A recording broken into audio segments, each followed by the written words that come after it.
Kamera bor. 2025-yildagi eng seri daromad kasblar top 10 taligi. Birinchisi IT mutaxassisi. Oylik daromadi $1,500 dan $10,000gacha bo'lishi mumkin. Ikkinchisi digital marketing mutaxassisi. SMM, SEO yoki targeting. Oylik daromadi $800 dan $5,000gacha bo'lishi mumkin. Uchinchisi grafik dizayner yoki video montajchi. Ushbu kasb egalarining oylik daromadlari $800 dan $4,000gacha bo'lishi mumkin. Albatta, yo'nalishi mutaxassisligiga qarab. To'rtinchisi bloger yoki kontent yaratuvchi. YouTube'da, TikTok'da yoki bo'lmasam Instagram'da. Oylik daromadlari $5,000 dan $10,000gacha bo'lishi mumkin. Beshinchisi onlayn do'kon egasi. Oylik daromadi $1,000 dan $10,000gacha bo'lishi mumkin. Oltinchisi ko'chmas mulk agenti, ya'ni realtor. Ushbu soha vakillari $1,500 dan $15,000gacha oylik daromad olishlari mumkin. Yettinchisi oziq-ovqat biznesi egasi, fast food, kafe yoki bo'lmasam street food.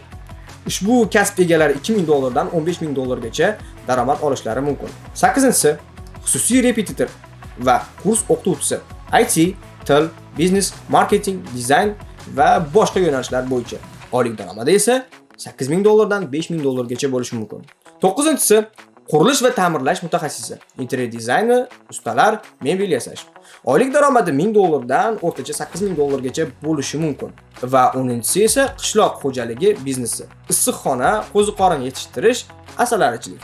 Oylik daromadi $1,500 dan $10,000gacha bo'lishi mumkin.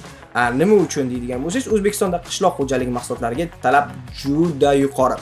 Ayniqsa organik va eksportga yo'naltirilgan mahsulotlar bo'lsa. Sizning atrofingizdagi tanishlar mana shu kasblardan qaysi birida ishlashadi? Albatta, ularni belgilashni va o'zingiz qaysi kasbda ishlashni xohlaganingizni yozib qoldirishni unutmang.